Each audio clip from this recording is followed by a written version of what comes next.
আমি বলেছিলাম এটা মুখ্যমন্ত্রীর কাজ কি, মুখ্যমন্ত্রীর উচিত নবান্নতে বসে বা জলসম্পদ ভবনে বসে মনিটরিং করা। 13 সালে আমি তমলুকের এমপি ছিলাম, অ্যানিকেট বাঁধ ভেঙে গেছিলো এখানে, আমি সঙ্গে সঙ্গে হলদিয়া থেকে লেবার নিয়ে এসে এবং আর্মির সাহায্য নিয়ে এসে, তখন সঞ্জয় মিত্র মুখ্য সচিব, আর্মির সাহায্য নিয়ে আমরা রাতারাতি এখানে লোহার স্ল্যাব লাগিয়ে বাঁধগুলো জুড়ে দিয়েছিলাম।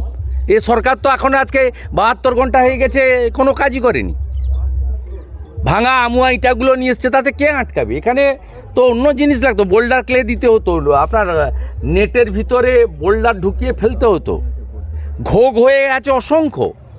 ঘোগ আমাদের দেশীয় ভাষা, নিচ থেকে ওই একবার শুরু হলে গর্ত, ওটা অটোমেটিক কোর্সে বাড়তে বাড়তে বাড়তে বাড়তে আলটিমেটলি বাঁধ ভেঙে যায়।